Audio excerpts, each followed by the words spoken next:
Hello, this is Manash Patel with IMTF Trade. Today I want to talk about the E-mini S&P 500 futures and talk about where are we going.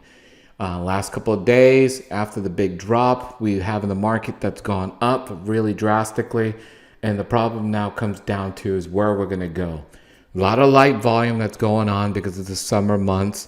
So you have to be very careful because a lot of retail traders and high frequency machines are pretty much controlling this market. So if you look at the E-mini here, this is the E-mini S&P 500 futures.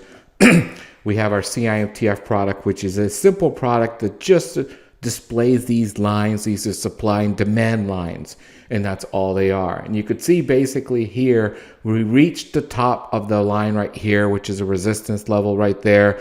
And you could see we've been holding that level here.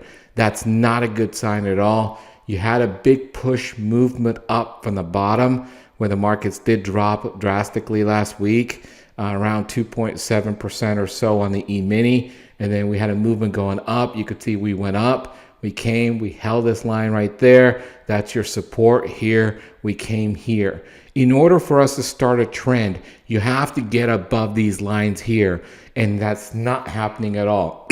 And you could see here, the markets were bearish here, and they were bearish until we got above this line right here. When we broke that resistance, we came into no man's territory here, which is the consolidation zone.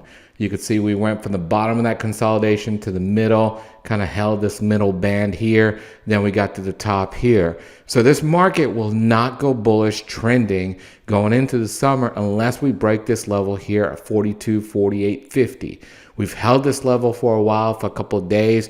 We're still holding that level here. That's not a good sign. Until we break that, we got a high probability we could come back to these support lines right there. And if we break them, to here. If we break this one here, we could sit there and retest the low of that big downward day. So you have to be very, very careful on what you're doing in this market because it's still not completely bullish no matter what everyone thinks right now. So remember, you have to read the charts and look at the actions people are taking with their money, not listen to theory or anything like that at all. And that's what these CIMTF brackets are doing. They show you simple short supply and demand lines here, shows you the supply and demand equal here.